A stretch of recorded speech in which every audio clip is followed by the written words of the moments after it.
already hit it. So. All right. So the first question is, what inspired you to become a cross country and track coach? I don't know if I got inspired more than the fact that I got roped into it. I was at USF my senior year. I got injured, and we didn't have an assistant coach. So my old coach asked me if I would be like a Pete Rose kind of thing, stand-in manager, coach, whatever, help out as an assistant. So I kind of walked into it, and then when I graduated, he said, "Do you want to coach?" And I said, "Sure." So that's how I got into it. Thank you. And second question, what does a typical day look like for you during the season? During the season, it varies from cross country to track, but typically it's nonstop.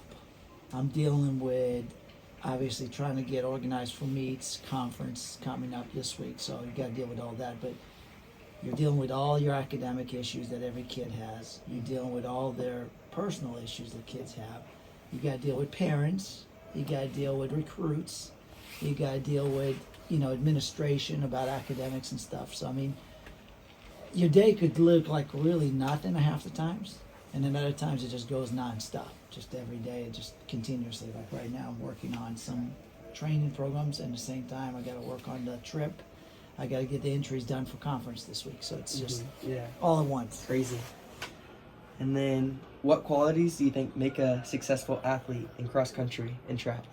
What's quality for a successful athlete or a coach? Because I'm both. Okay. Well, I mean, from the coaching standpoint, you have to learn how to deal with your athletes because kids are different. And I don't mean in a bad way, good way, whatever. Kids are different every 3, 4, 5 years. The mentality changes.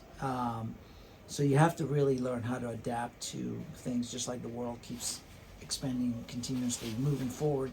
You got to evolve with it. Same thing as coaching. To see a successful athlete, I really personally believe that's an internal thing. If you believe you're going to be good, that's going to help you. If you put the work in, it's going to help even more. Especially in running, pays more than any other sport. I mean, it's the true sport compared to anything. If you're a great basketball player, you could be fat, overweight, slow, whatever. You can still shoot the ball. But if you're a runner and you're out of shape, you can't do it. You can't cheat it unless you're taking drugs, obviously. But you can't cheat running. But if you train, it will pay you forward, and that's the best part about it. So a successful athlete takes determination. It takes a lot of dedication to the actual process because our sport's different than 90% of the sports.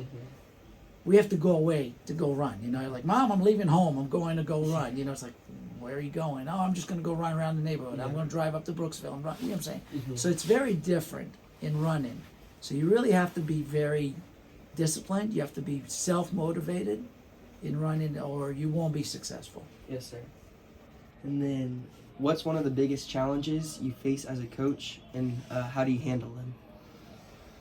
Probably that, obviously financial situation in recruiting and stuff, trying to keep up with the Joneses basically, trying to keep up with other schools, how good the athletes are. No matter how good of an athlete you got, somebody else has got a better athlete sometimes. And a lot of times it comes down to money, but I think it's just learning how to work with kids. And again, using you as an example, you're coming in a pretty good, talented kid. Got to get you to evolve from training this minimal to this much more. We'll make you 10 times better. Yes, sir. So it's just an adaptation, but it's how to deal with the athletes and get them motivated enough to do the stuff that they need to, while them staying motivated and doing their own things on their own. Yes, sir. It's a balance.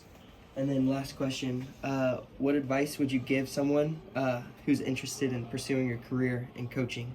Or what was your major? Sport management, right? No, I was physical education. I switched my major like 4 times. Oh, okay. Well, from the question it says or sport management. Yeah.